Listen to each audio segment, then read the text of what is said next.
मित्रों नमस्कार। मैं एडवोकेट सुवेंदु जयपुरियार अपने इस चैनल जयपुरियार लॉ क्लासेस पर पुनः एक बार आपका स्वागत करता हूं। मित्रों, आज आप लोगों को मैं एक ऐसे प्रावधान के बारे में और उसकी प्रक्रिया के बारे में और उससे संबंधित जजमेंट के बारे में बताने जा रहा हूं, जो कभी ना कभी आपके जीवन में आता ही आता है। और यदि आप व्यापारी वर्ग के हैं तो बराबर ही आता है। यदि आप किसी सामान्य वर्ग के हैं, नौकरी पेशा भी हैं, तब भी आपके जीवन में आता है, कभी ना कभी आता ही आता है। यह मामला है एग्रीमेंट से जुड़ा हुआ, मेमोरेंडम ऑफ अंडरस्टैंडिंग से जुड़ा हुआ यह मामला है, समझौता मसौदे से जुड़ा हुआ है। प्रत्येक व्यक्ति लाइफ में कभी ना कभी एग्रीमेंट करता ही करता है, चाहे वह व्यक्ति को घर खरीदना हो, जमीन खरीदना हो, ठीक है ना, या फिर कोई व्यापार करना हो। वो दो पक्षों के बीच में एग्रीमेंट होता ही होता है। एग्रीमेंट होता क्या है? एग्रीमेंट होता है कि जो दो पक्षों के बीच में कोई करार होता है, कोई डील होती है, तो उसे लिखित में जो लाया जाता है, वो रिटन फॉर्म में जो लाया जाता है, उसे हम एग्रीमेंट कहते हैं। यह स्टाम्प पेपर पर होता है, ये रजिस्टर्ड भी होता है और अनरजिस्टर्ड भी होता है। जैसे मान लीजिए हम अपनी बिल्डिंग को रेंट पर चढ़ा दिए या चढ़ा रहे हैं, तो जो रेंट लेने वाला है वह भी एग्रीमेंट चाहेगा और मैं भी चाहूंगा कि एग्रीमेंट हो जाए। तो यह समझौता हुआ, उसमें शर्तें रहेंगी कि कौन कौन सी शर्तें क्या क्या होंगी।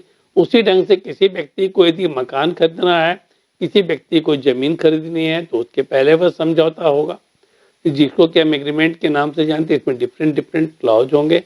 इसी ढंग से यदि किसी व्यक्ति को व्यापार करना है, तो व्यापार करने के लिए दो व्यक्तियों के बीच में, जैसे कहीं से सामान आना और किसी को सामान लेना और उसे बेचना, उस सामान को बेचना, इसके बीच में भी समझौता होगा कि किस टर्म्स एंड कंडीशन पर वह सामान आएगा और किस टर्म एंड कंडीशन को वह फॉलो करेगा, पेमेंट के किस टर्म्स एंड कंडीशन को वह फॉलो करेगा।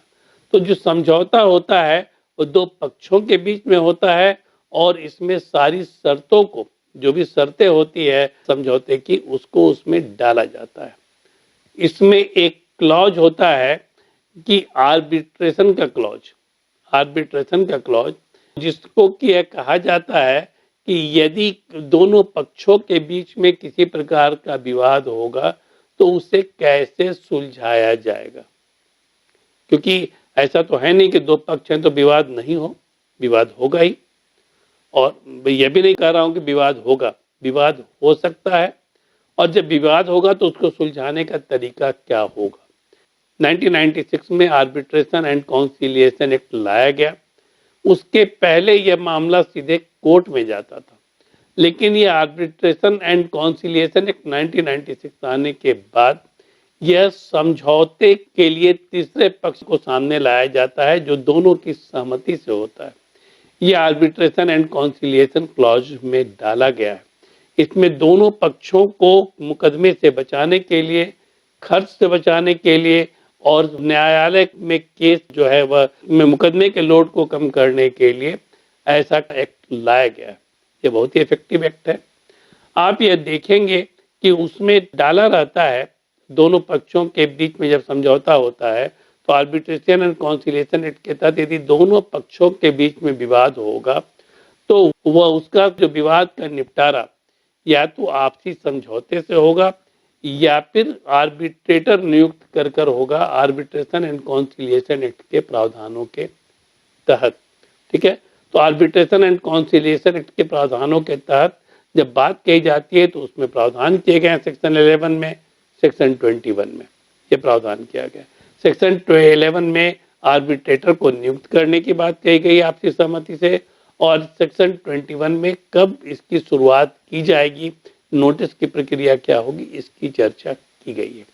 यह जो आर्बिट्रेशन क्लॉज होता है, ठीक है, ये आर्बिट्रेशन क्लॉज होता है, उसमें यह मेंशन किया रहता है कि वह कहाँ पर यह आर्बिट्रेशन कराया जाएगा। जैसे मान लीजिए कहा गया कि यह झारखंड हाई कोर्ट में, जैसे मैं कर रहा हूँ यदि कोई एग्रीमेंट और यह बाहर का आदमी है, तो मैं आर्बिट्रेशन क्लॉज में डालूंगा कि यह झारखंड हाई कोर्ट में होगा या फिर वह रांची में होगा।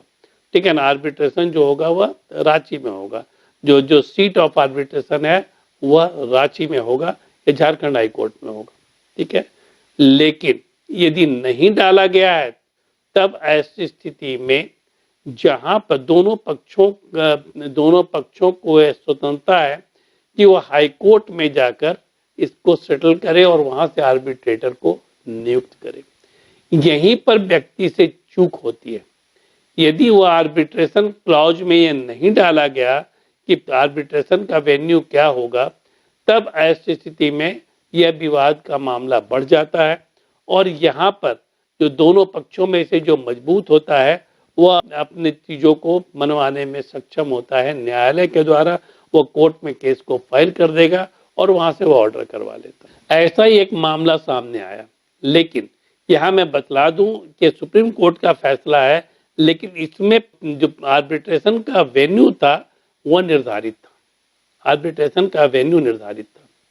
यहाँ पर जो एक पार्टी था वह बॉम्बे का रहने वाला था, मुंबई का रहने वाला, और दूसरा पार्टी जो था वह पंजाब का था। अब यहाँ पर ही यह विवाद शुरू हो गया। यह मामला क्या है इसको जान लीजिए पहले। ये दो पक्षों के बीच में जो मामला है वह दो कंपनी थी। एक कंपनी है mind plus health care private limited, जो कि व्यापार कर रही थी किसके साथ? वह कर रही थी मुंबई की एक कंपनी थी जिसके साथ व्यापार कर रही थी एक्टिविटाज मैनेजमेंट एडवाइजर्स प्राइवेट लिमिटेड। वह कंसल्टेंसी फर्म थी जिससे वह कंसल्टेंसी ले रही थी और इन दोनों के बीच में एग्रीमेंट भी हुआ। यह एग्रीमेंट 9/7/2023 को हुआ। इसमें सारी चीजों को निर्धारित किया गया था, क्या काम होगा क्या काम नहीं होगा। लेकिन जल्द ही दोनों पक्षों के बीच में विवाद शुरू हो गया और दोनों ने आपस में बात किया और सोल जो आर्बिट्रेटर है उसको नियुक्त करने की बात कही।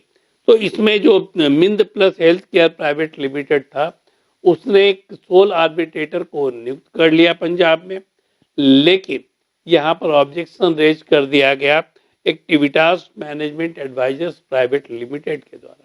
जिस आर्बिट्रेटर को इन्होंने नियुक्त किया था उस पर वह सहमति नहीं बनी और यहाँ पर जो एग्रीमेंट हुआ था उसमें एक होशियारी एक्टिविटाज मैनेजमेंट एडवाइजर्स प्राइवेट लिमिटेड ने जरूर करी थी कि उसने उसमें डाल दिया था कि जो आर्बिट्रेशन का वेन्यू होगा वो मुंबई हाई कोर्ट होगा, मुंबई होगा। लेकिन चूंकि यहाँ पर विवाद उत्पन्न हो गया और सोल आर्बिट्रेटर की नियुक्ति हो गई, तो तब ऐसी स्थिति में जब ऑब्जेक्शन रेज किया गया तब यह जो पार्टी था पंजाब और हरियाणा की जो पार्टी थी उसने Punjab and Haryana high court में ये केस को फाइल कर दिया। आर्बिट्रेशन का केस है उसको फाइल कर दिया सेक्शन 11 के तहत सोल आर्बिट्रेटर के पॉइंट को कंफर्म करने के लिए।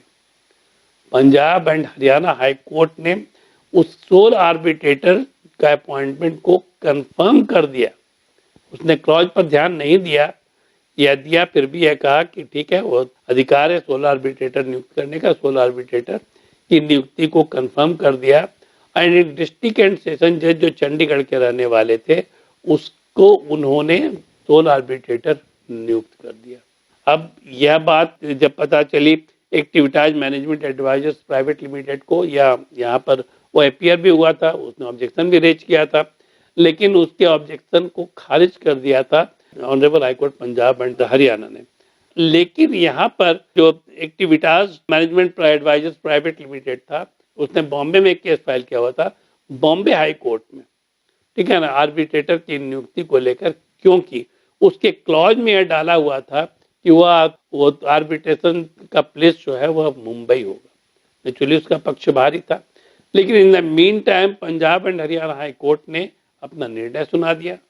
अब इसके खिलाफ में सिविल अपील में सुप्रीम कोर्ट चला गया एक्टिविटाज मैनेजमेंट एडवाइजर्स प्राइवेट लिमिटेड।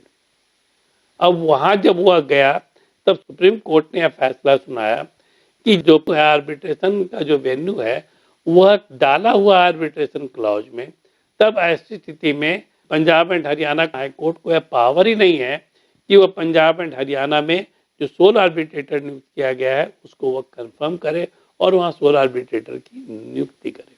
तो यहाँ पर सुप्रीम कोर्ट ने एक्टिविटाज मैनेजमेंट एडवाइजर्स प्राइवेट लिमिटेड की जो सिविल अपील थी उसको उसने स्वीकार कर लिया और यह कहा कि जो समझौते में जो दिया हुआ है उस समझौते के क्लॉज को इन टोटो फॉलो किया जाएगा।